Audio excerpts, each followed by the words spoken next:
Coming to you from the studios at the Illinois Rock and Roll Museum on Route 66, it's the Rock and Roll Chicago podcast. Rock and roll Chicago, rock and roll Chicago, my hometown. Well, I was born in the city, gonna rock the city, Chicago. Chicago rock and rollers are the best here around. You don't believe me, baby? Come on down to Chicago. Everybody, it's Ray the Roadie. And this is Hollywood Mike. How you doing, Mike? I'm doing real good, Ray. How you doing? Good, good. I hear you got a little bit of news going on this week. Did you start your new job? Yeah, started a new job. Started today, in fact. Very nice. Yep. Drove all the way up north last night, stayed overnight, worked all day, came right here. Isn't that like a song? I don't know, something like Worked that. all night. Well, it is, but Stayed all day. hey, Yeah, my whatever. future is so bright. It is bright. I got to wear shades. That's why I'm wearing shades too. And, you are aglow. You are just aglow, man. It's like, and so is our guest. yes, yes. And our guest today is a gentleman who says he's a little bit of a rock and roll with a southern soul. Yes, sir. You got that correct. It's Brad Redlich. How you doing, Brad? I'm doing great. How about you guys? Great, Oh, great. man, Thanks great. for coming out. Thanks for sending out the memo. We're all wearing shades. That's right. Oh, yeah. You know, for the first time. That's right. This might have to be a trend that we continue to we go might. with. Yeah, we might. And we're also videotaping this episode. Yeah, absolutely. Who's our video guy? We got Max Williams out here. It's Max. All right. Thanks for coming out here, Max, and showing us how to do this, because we've been trying to put together video for a long time. For a while now, but Max is a pro. Yeah. And we're just... and we're not. We're not, no. So we'll figure it out somehow. Yeah. It took us 2 weeks to figure out how to plug them in. That's right. That's right. And then we still can't figure out how to upload it. Nope, not at all. So let's get on to Brad, not Yeah. about us. Well, tell us about yourself, Brad. Tell us a little bit about this rock and roll with a touch of Southern soul. I'm interested. Yeah. So I'm a local guy. I'm from Bolingbrook. Nice. So some people call me Brad from Bolingbrook. So if you'd like to go with that instead of Brad Redlich, that's fine for now. But yeah, I like Southern rock. I like classic rock. I like country music. I like alternative music. I like the blues. And I try and put it all together. Excellent. What got you into all this stuff? The guitar, man. The guitar is where it started. So I really started with just playing the electric guitar, just falling in love with the greats. Eric Clapton, Jeff Beck, Jimi Hendrix, Stevie Ray Vaughan, you know. And then eventually got to writing my own stuff and singing and playing in a band and all that kind of thing. And then, yeah, now we're doing it. What was your first band? Just some cover bands that I played in with some buddies from high school and college. Okay. So we would just play like Beatles and Stone songs, and then eventually got to writing my own original music. Right. Excellent. So tell us a little bit about the migration there. Like, I guess, who was, most musicians have one person in their life that said, maybe you should think about doing this. Was it something that you discovered on your own, or did you have some kind of a mentor? Or tell us about that. I never had anyone that said that to me. Oh, no? That's a good question, Mike. Yeah. I was a late bloomer, man. I didn't touch instruments really until I was 20 years old. So I'm 29 now. I just always loved music, man. And one day in college, my roommate, who we didn't really always get along, but he's like, if you love music so much, why don't you go play it? And so he kind of said it to be kind of mean to me. But then I actually took him up on that. All right. I'm like, all right, maybe I will. So then I just organically found some buddies that also played, and we just started jamming in garages, basements. Very, very organic way of learning music was playing with other people, with friends, and just hanging out. Absolutely. Yeah. So that's how it all began. Did you have any kind of, formal lessons prior to that when you were? No. The only schooling I had with music was I played percussion in elementary and middle school, and I was always the worst guy. I got yelled at every day because I never wanted to go home and practice these rudiments and all this crap.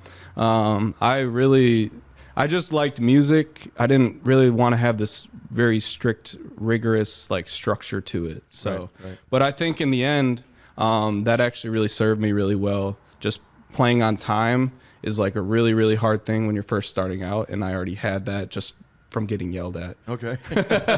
So did you, when you first picked up that guitar, did you already have aspirations of writing your own stuff, or you just wanted to play?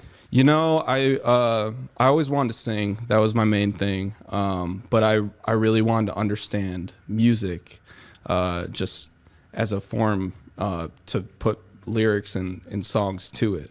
So I didn't want to be just a singer. I just thought, to me, like, that's not being a full musician. Like, you really need to understand, like, you know, the chords and keys and how to, you know, create tension in songs and release it and different things like that. So John Mayer was like one of my really big first influences. Just the way that he could play a song with an acoustic guitar and write it, and then bring a band in and just rip a solo. And Eric Clapton and all these guys, you know, they were multi-dimensional. It wasn't just like, I'm just a guitar player or I'm just a singer. It was like they could do really a lot of different things. So I thought that was always cool. Right, and many different styles too. That's the thing Yes. that's always impressed me about the guys that you've named is, Yes. you know, one album might sound like a country album, one album might sound like a blues album, you know, one might be a pop album. Certainly all of those guys fit that bill for sure. Yes. Yeah. So from Bolingbrook, and you were in high school, were you a Raider? No, I actually went to Naperville Central High School. Oh, no kidding. Yeah, but there's this one neighborhood in Bolingbrook. It's off of Royce Road in 53. It's the only neighborhood that goes to Naperville schools. So I went to all Naperville schools, but I technically is from Bolingbrook. Yeah, my wife went to Naperville Central. Did she really? Yeah, absolutely. Yeah. Absolutely. Yeah, I'm you know, probably about years older, you know, years older than you, so I'm not gonna reveal that, but it's been quite a while. I'm not even going to go there with that. Yeah, absolutely. So did you do anything? So in high school, were your attentions? Did they gravitate toward other things? Like, were you an athlete in high school, play some football or something like that? Yeah, so I played soccer through the high school just until junior year, but I always loved athletics. Growing up, I played every sport. I always played basketball outside of school, just like with my friends and stuff, pickup games. So I was always working in a team, and that was why, like, even though I'm a solo artist, I really like being in a band because I love working in a team and working with other people, but I just really enjoy like writing my own stuff. So that's kind of why it's under my name. But when I play with a band out, yeah, we rip it. So Yeah. I'm guessing sometime in your high school years is when you decided, hey, you know, at least my voice sounds pretty decent to myself, and you started singing a little bit. yeah, definitely. Definitely had some way of going through high school and singing and thinking that was something that I could do. Different styles though. I was very amateur at it, but there were some songs that I felt like I could sing. A lot of the early 2000s stuff was what I was into, like Third Eye Blind, Blink-182, Fall Out Boy, like stuff like that. Right. And then once I started playing guitar is when I really got into like the classics, which was a little bit later on. Right. You know, and I will tell you right off the bat, as soon as I heard the description of the music and the style and everything that you were playing, you know, rock and roll with a touch of Southern soul. I actually like that. It rhymes. Yeah. It rolls right off the tongue. Yeah. And, you know, the amazing thing is I've been trying to describe, okay, my style myself, so I think I'm going to have to steal that. Yeah, well, because that's exactly it. It sounds a lot like the music that I play in my own band and everything. But Nice. where all of that stuff came from is, I think we may have been separated at birth if I wasn't so many years older than you are, because that's the exact same story. In high school, I was an athlete and the whole bit, and I had friends that were like, you know, you can't go out and sing, you can't go out and play an instrument, you got practice to go, you know, we're going to play football, run track, we're going to do all that Yeah. stuff. And it wasn't until my early 20s that I decided I was going to pick up the guitar. That's it was awesome. the exact same story, in the same type of music, same influences in the whole bit. Nice. Did you have a chip on your shoulder about it then too? You're like, I got to prove these guys. No, I can not, do it. No, not at all. Because it was the exact same thing. I discovered at a pretty young age that I could carry a tone, Yeah. you know, Yeah. you know, or I could carry a note with my voice. And truth be told, I did take formal music lessons when I was much younger, but it was crazy. My mother wanted me to play the organ. Oh wow. And so I took organ lessons for a couple of years, and it was actually my father. I was practicing the chords with my left hand, Mm-hmm. and I wanted to focus on that. So I started humming or singing the words to the song that I was supposed to be playing so I could get the chord changes right. And it was my father that came out and said, you can sing. Oh, and I nice. think I was about, I don't know, 11 or 12 years old or something like that at Yeah. that time. But I didn't do anything. Geez, I had met my wife by the time that I decided I was going to start playing guitar, so it's very similar. Gotcha. So who do you listen to? I mean, you're influenced by, Clapton and those guys that you just mentioned, but Yeah. like who are you listening to right now? That's a great question. There's a lot of country guys that are really doing the rock thing, the hard rock. They have a lot of hard rock influence. There's this guy named Hardy. He's got like metal breakdowns in his country music. Like it's heavy. And there's another guy, Co Wetzel, who's a country guy. He's from Texas. Not really in the Nashville scene as much as like that pop country stuff. It's more I think they call it red dirt country, where it's a little bit more southern rock influence than it is like the country style. So that's where I feel like I align. And a lot of people that hear me play acoustic, they'll think, oh, he's a country guy. But with the band, it's, I'm actually playing the guitar and actually ripping solos and actually, we play some heavy stuff. So, yeah. Yeah, it's almost kind of like the underground country scene in a way. I think a lot of that has to do with the fact that you've got, like you mentioned, there's that country pop sound going on right now. Yeah. And there's literally country music out there that has a dubstep beat, which just kind of makes me sick. I guess I can't get into it. I can't listen to it. And, there's a lot of stations on satellite radio now. I'll be driving down the road and I'll hear a song by somebody that I've never even heard of before. And, man, it just rocks. It's like, is this country? Is this rock? You don't know what the heck it is. Yeah. These guys are fantastic. Yeah. And that's what I've been listening to. I think that's coming around because I think, diehard country fans are kind of getting tired of the dubstep country out there. Oh, yeah. Yeah, but it's, to me, like, country music has become an industry rather than a genre. Like, there's a lot of guys like Willie Nelson's son. I don't know if you ever heard him. Oh, yeah, Lucas absolutely. Nelson.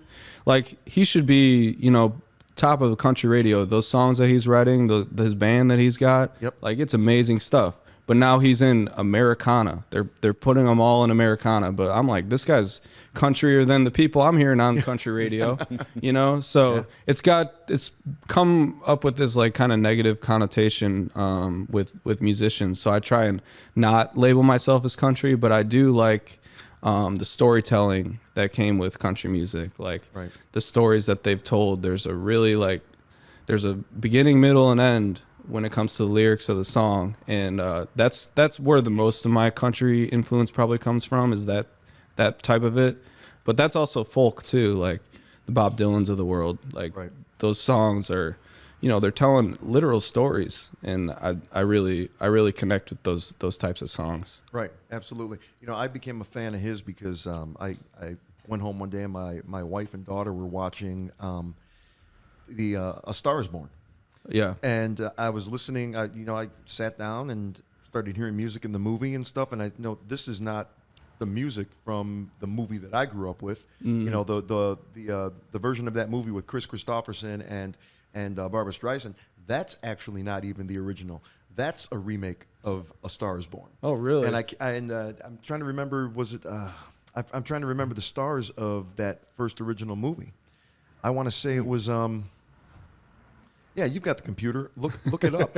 But I'll look it up for you. You just keep talking. Go ahead and look that up. I'm not doing anything here. So. Yeah. People don't realize that that's actually the third version of that movie. Okay. And you can go back and watch the other two. But I said, this is not the music from the movie that I remember growing up. And I was like, who is this that did this? And found out that it was Lucas Nelson that did basically the score to that movie. It was. Oh, really? Oh, yeah, absolutely. Oh, my God. Yeah. He did a lot of music for that. And I started.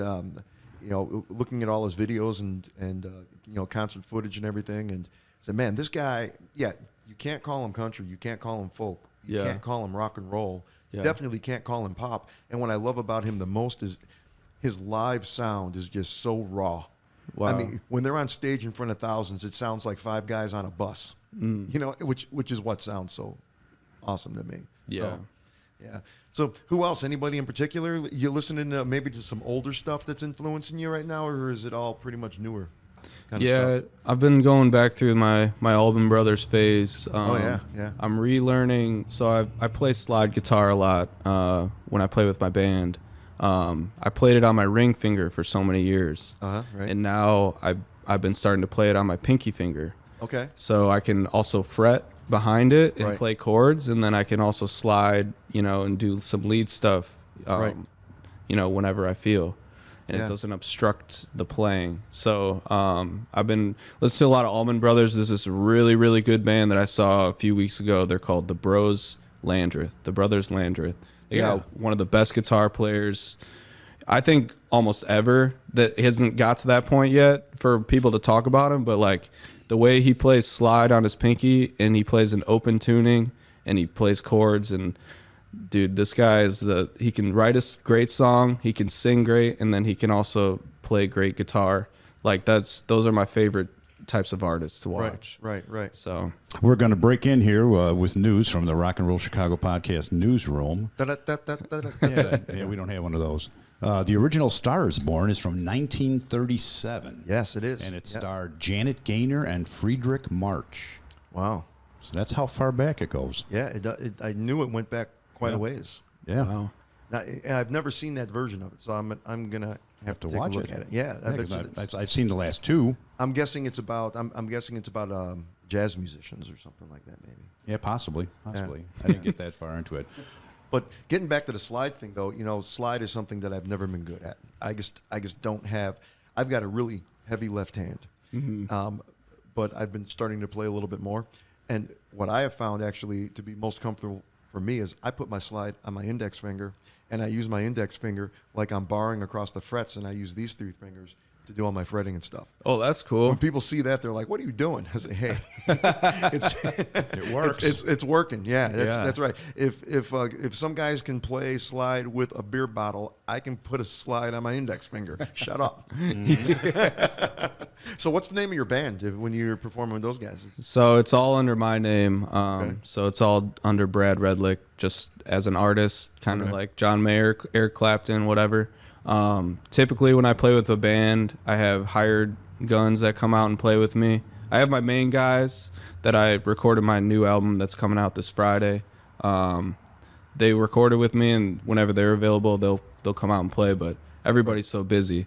But I write all the parts out, and I record a demo, and then I'll usually send it to my guys or have it recorded that way. Like my first 10 releases are all me playing instruments and recording in my basement. Nice. Always the same guys, or is it a collective group of guys? I have like rosters for bass players and drummers that I go through. So it's changed over the years, but yeah, we usually play just a power trio, and then yeah, All guys from around here. pretty much. Yeah, my main drummer's in Morris.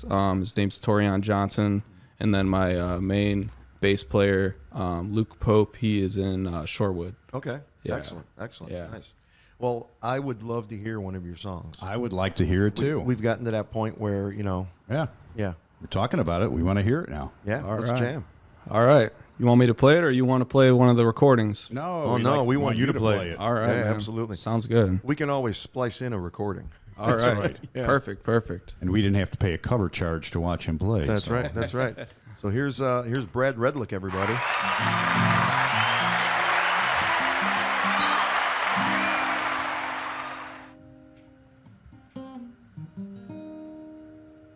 All right, I'll start with probably my most known song. This song is called Modern Classic. This is what we usually close the sets out with. Spoiler alert. But this song is called Modern Classic. It's basically about kind of my vibe, which is I like modern types of sounds, but I also really want to make sure that I'm adhering to them with the classics that I grew up on and that I learned with. So. And it's about my favorite type of girl, too, who also shares those values.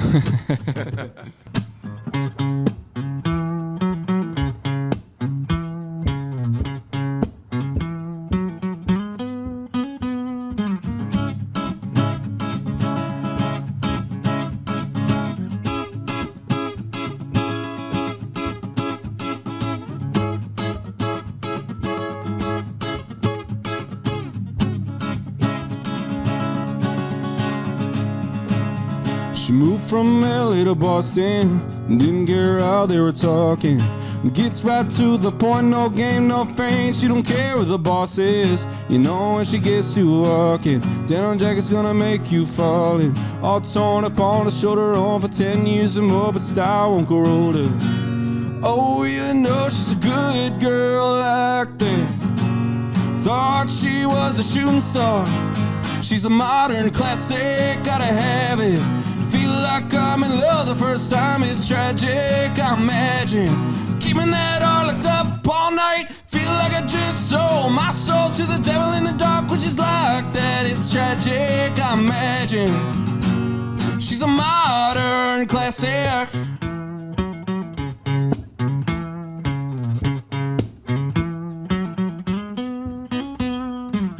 We could drive with one headlight, 2 tickets to paradise. Keep going while we rock and roll all night. It's a kissing party for a play long time.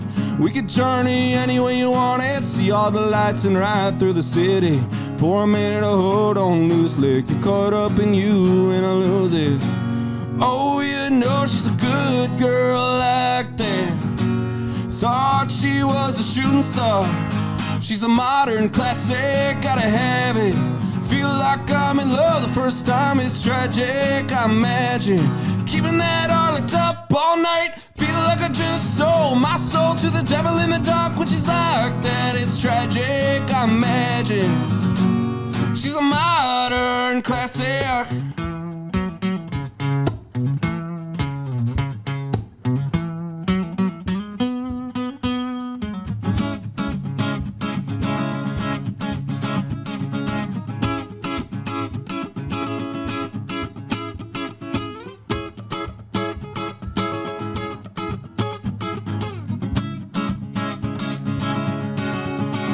She's a modern classic, gotta have it. Feel like I'm in love the first time, it's tragic, I imagine. Keeping that all locked up all night. Feel like I just sold my soul to the devil in the dark, which is like that. It's tragic, I imagine. She's a modern classic. She's a modern classic. She's a modern classic.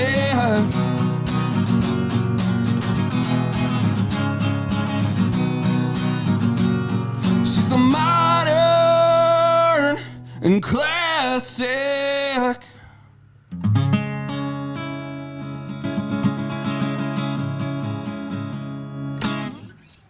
Very nice. Very nice. I'm not even going to put the canned in applause on that one because that's fantastic. Real applause. Man, yeah, absolutely. Anybody ever tell you that you remind them of Tyler Childers? No, I haven't got that one yet. No. Wow, man, that was very good. Very good. Very good. Yeah. So when you're out playing with the band or yourself, are you doing all originals or do you mix in any covers? Well, sometimes we'll do a show where it's like a 3-hour long set. Sometimes I play 4 hours too, so we got to throw in covers. But the main focus is always the original music. That's why I'm doing this. I'm not trying to be a cover artist, not trying to be a cover band. So the covers are secondary.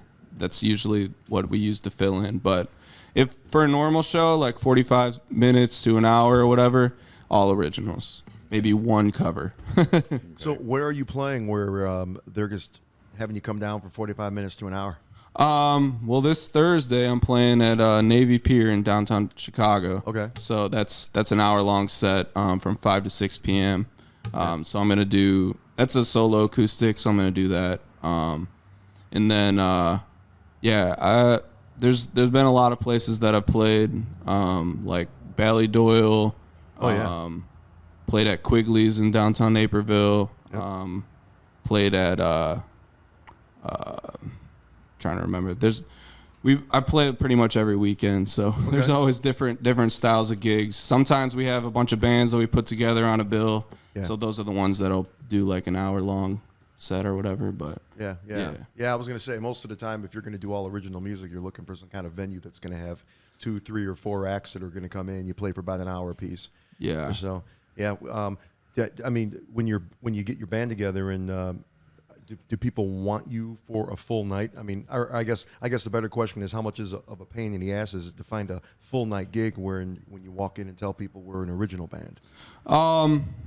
You know, I have a pretty good fan base. We go by BR Nation.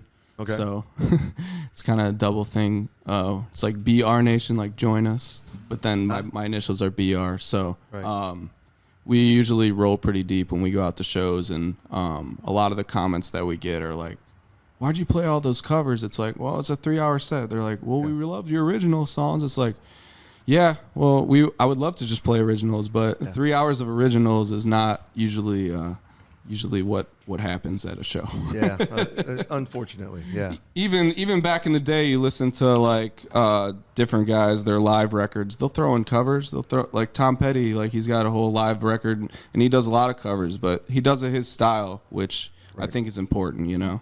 Yeah, when you've been playing the same songs over and over again. Even your own songs make you sick. Yeah, they can. You know? Yeah. So you got to throw in something else. I'm going to do a cover song because I like this song, and I'm tired of doing this one that I wrote. Yeah, definitely. Right, right. So have you got something released now? I know you got something coming up.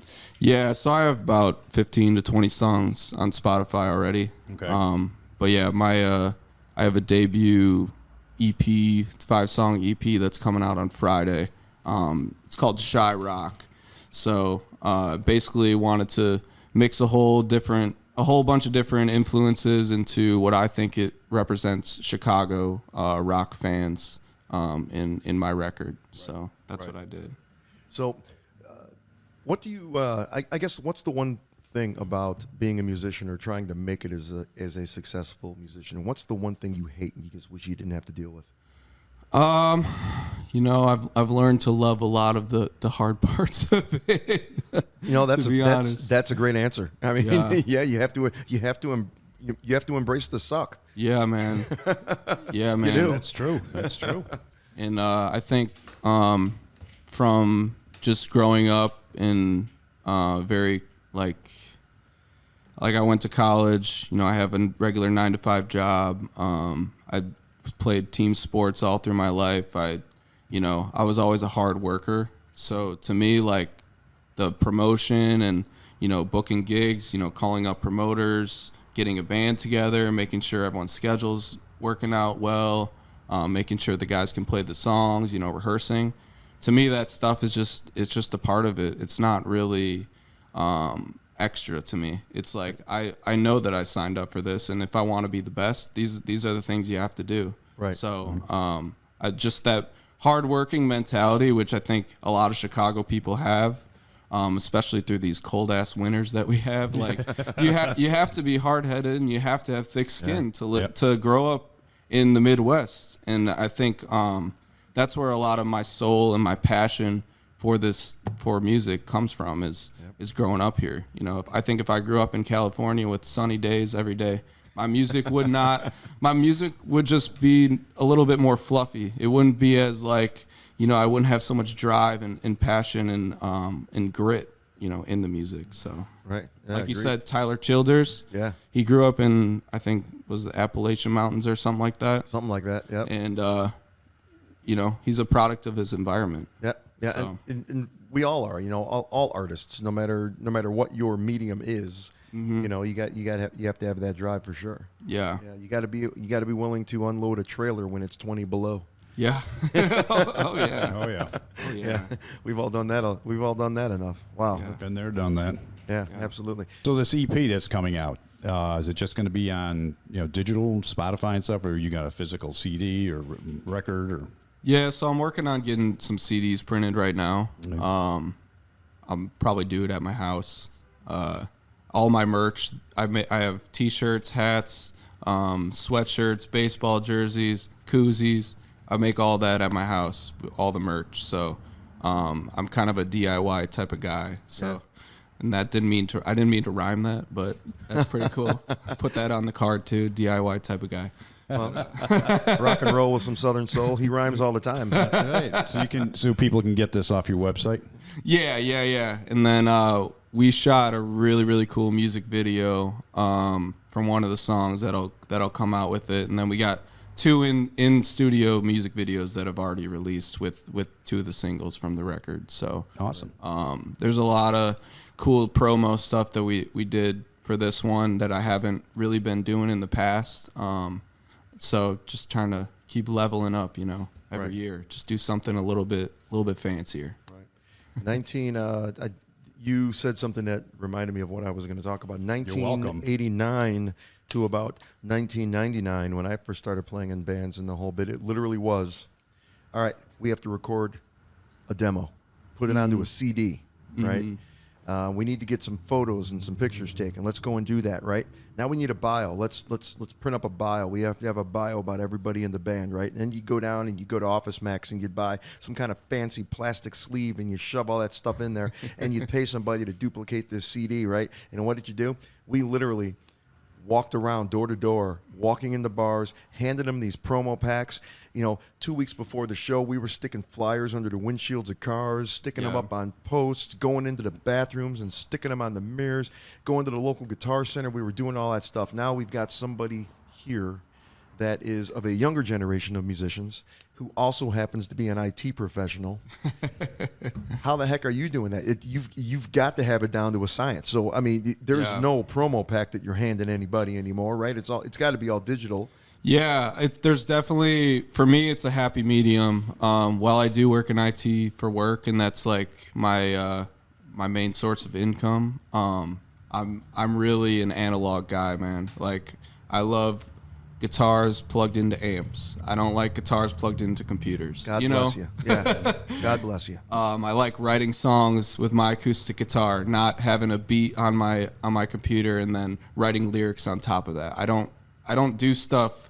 I do stuff how they used to as much as I possibly can, and then once I realize, okay, well, maybe I need to go to the modern type of things, then I'll run some ads on Facebook or Instagram or TikTok. Like I'll post on all those websites all the time. I'm on bands in town, always posting about my dates and everything.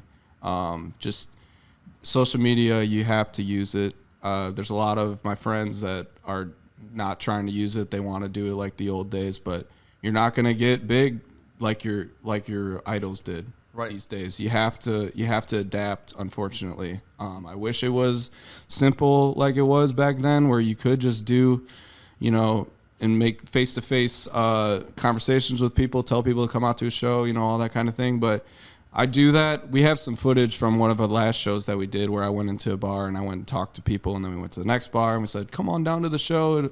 We start at 7, handing out cards and everything. But really, you gotta utilize that, be personable, and then you gotta utilize somehow getting your name out there online too. So right. And I'm even finding that band websites are not as productive, I guess, as social media. Because they're banned. Yeah. Oh, you're talking about like musical bands. Oh, jeez. Sorry to interrupt. This segment of the show brought to you by Dad Jokes Unanimous. Yeah. No, jeez, that was terrible. I liked it. Thank you very little. I liked it. But and everybody calls, a bunch of younger people, they call Facebook like your dad's social media or whatever. But I'll tell you what, I play in a band where we play, 2 to 3 times a week, and the most beneficial social media site for us has been Facebook, because there are still people that will like the band on Facebook and they get the invites to all the shows. Yeah. It works fantastic. You have to figure out how to maneuver around that and make it work for you. So yeah, what I've been focusing on lately is not just putting up dates and putting up, when I'm playing or where I'm playing or when stuff releasing, but trying to really put my personality into social media so people can get to know me as a person. Right. So that's like the next step that we've been trying to do. Me and Max here with doing the video, just trying to get stuff out there where it shows me talking to people, interacting with people, just seeing like, if you come out to a show, I want to be your friend too. We're trying to create, the BR Nation crew we're trying to create people that it's a community. We want people that are there not just for the music, but there for each other and to have a good time. And yeah, it's, you know, that I think that's really important. I think at the bottom line, music brings people together, brings like-minded people together. That's why you go to a concert, to experience that with people. Right. And I'm trying to show people that don't know, that haven't been to a show before, that that's how it is. It's a great time. We always have a great time. We're always there to lift each other up. So Right. yeah. Right. So Absolutely. now the big question from me. Uh-oh. So when are you leaving for Nashville? I've been there a few times, man. I've been there a few times. He hasn't. You haven't? That Yeah. comes up every time we talk never about that. been to He's Nashville. never been to Really? Nashville. No, I got to get down there. Hey, it's not that far, man. I know. Yeah. You can make a weekend trip out of it. Just get an Airbnb. You could drive or fly. That's true. If you fly, it'll be an hour-long flight, and you'll be Yeah. right there, and you won't be beat by the time you get there. So And cheap. It's cheap. Yeah. Southwest, you know, you can't beat the airfare. You got to go. You really do. Anybody from Southwest listening to this podcast, we are looking We for are sponsors. looking for sponsors. So getting back to your aspirations on going to Nashville. yeah, man. Well, I got these cowboy boots I'm wearing. I got from Nashville. They're snakeskin. I really love the atmosphere there. It's not just a country music area. No. It's all music. Right. And if you've been there, you know that there's a bunch of different bars that are not just playing country music. But yeah, it's just a great hub for if you want to be in that really competitive space and you want to be with really talented people. That's where you need to go. I'm in a scene here where I think there is a lot of talented people. I think we're really lucky actually in this Chicago area with a lot of local original music. So I've actually been okay with being here. Right. And yeah, I think, like I said, like my record that's coming out, it's called Shy Rock. It's for Chicago people, and I think people here are really going to connect to it. Right. So I wanna. People think, oh, I just need to go to Nashville and then everything will be perfect. It's like, if you can't connect with the people that you're around, that you grew up with, then, you know, that I think that's where you need to start. I think Nashville's step 2. I think step 1 is connect with your community. Right. But, you know, there's a million different ways to do it. So this is just the path that I'm choosing. And Nothing wrong with that. it can always change. That's right. That's right. I agree with you 100%. Almost every podcast we talk about how being a musician in the Chicagoland area is a gift. It is. Really is. And, you know, in fact, we just had a gentleman right now, unfortunately. Okay. But the past couple of weeks, he's been coming out to an open jam that I host on Sunday. And Which one is that? He was just visiting. It's at a place called The Studio in Lockport. Oh, yeah. Yeah. I know it. So yeah, I host there come every out to Sunday at 8:00.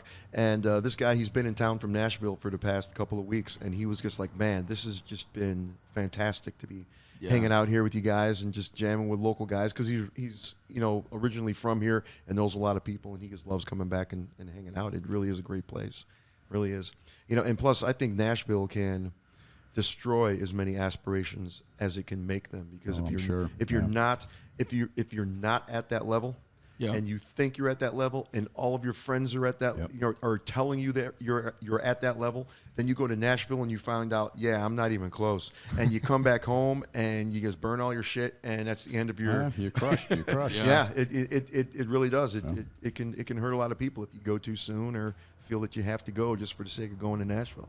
Yeah. Not to badmouth Nashville or anything. No, like no, that, no. but, You gotta have you gotta be mature about it. You gotta know what you're getting into. It's not just going to Nashville and I'm gonna be a star. Come on, you know. Yeah, right.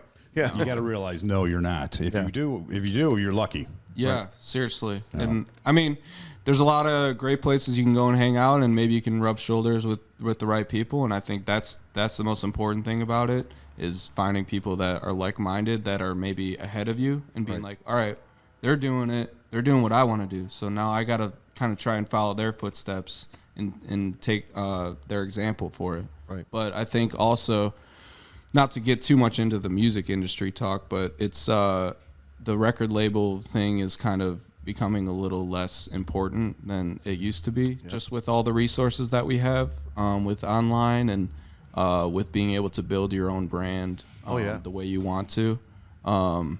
and get, streams from people that you've never met in person or played for in person. Right. They don't have to go out and buy your record or know who you are. Like if your song comes up on a playlist or an algorithm, right.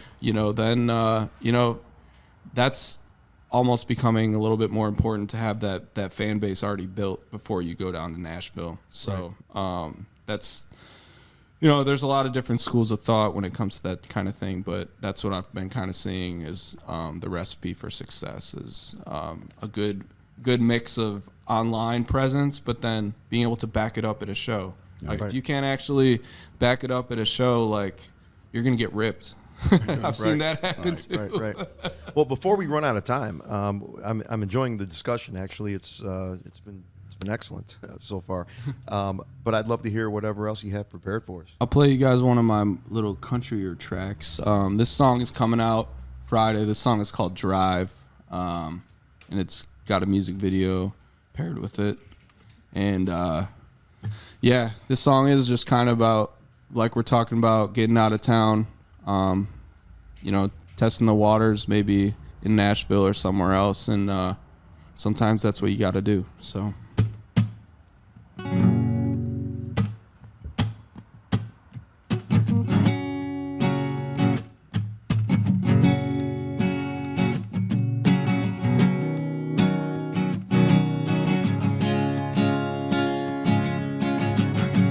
I've been lost in a breakup.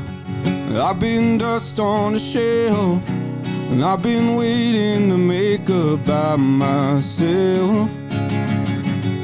How could so many ladies leave me out in the cold without a coat or a campfire burning on, nothing to keep me warm?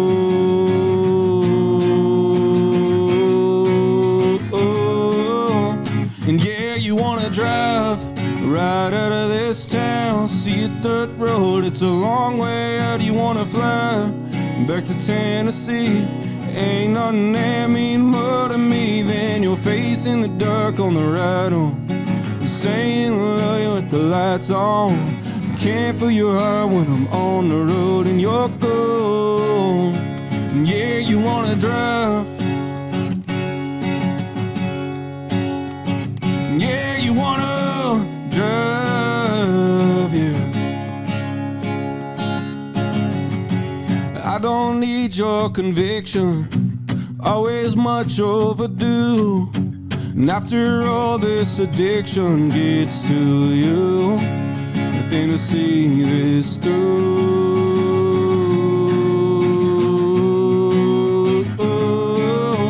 And yeah, you wanna drive right out of this town, see a dirt road, it's a long way out. You wanna fly back to Tennessee, ain't nothing that mean more to me than your face in the dark on the ride home, saying I love you with the lights on.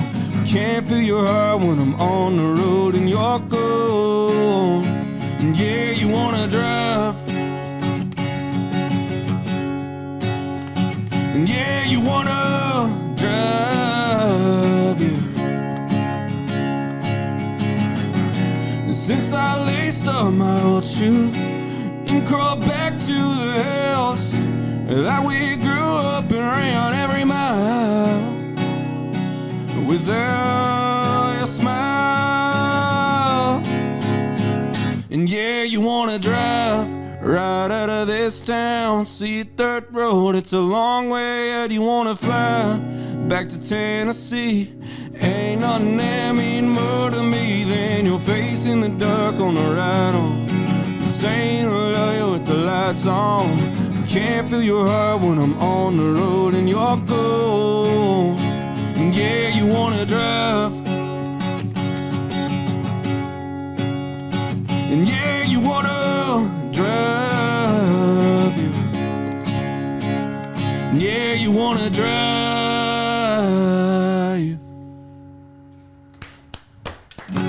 Thank you guys. Very nice, very nice. Thank you guys so and much. that's coming out this Friday, June 9th. So by the time you hear this podcast, it's already out, so go look for it. That's right. So what do you have coming up within the next month or so? Yeah, let me actually pull up my list because I booked so many shows that I just kind of forget about all of them. But yeah, this Thursday I'm playing at Navy Pier, downtown Chicago. Saturday is my album release show at O'Neill's Pub in Lombard. Oh yeah, that's actually my that's my home base. So I play there every few months, and we always get a huge crowd. Right out of lockdown, that was the first place that booked me, and I was playing solo acoustic gigs there mostly. But then they started letting full bands come in, and we just pack the place like so much. So they've been really, really good to me. So I want to give them a shout out. They're a great place for local artists. I'm playing at Go Brewing in Naperville the following Friday.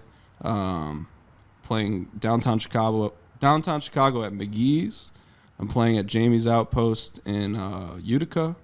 And then Ballydoyle Smoke Show Barbecue in Naperville, and then ending the summer at Tailgaters in Bolingbrook. Oh, nice. And then I'm doing a festival in Lyons Township called Lyons Palooza on September 3rd. Excellent. So man, you are booking some stuff. yeah, absolutely. That's a great job. The Tailgater show, is that by yourself, or you got other bands joining you for that? Yeah, so I'm doing a show with another local guy. His name is Larry Anthony. So we're doing a co-show together. Okay. So yeah, I'll be playing an hour and a half, and then his band will play an hour and a half after. So great. Yeah. Great. So all kinds of opportunities to go out and see Brad Redlich. That's right. And once more, where can people find you social media-wise? Yeah, just search Brad Redlich, Redlich, wherever. And yeah, YouTube, Facebook, Spotify, Apple Music, anywhere. All righty, Brad. Well, thanks for coming out. All right. It was a pleasure having you. Yeah, thank you. Yeah. Great talking to you guys. Some great stuff you got there. Thank you so much. Thanks. The Rock and Roll Chicago podcast is edited by Paul Martin. Theme song courtesy of M&R Rush. The Rock and Roll Chicago podcast does not own the rights to any of the music heard on the show. The music is used to promote the guests that are featured. Rock and roll Chicago, rock and roll Chicago, my hometown. Well, I was born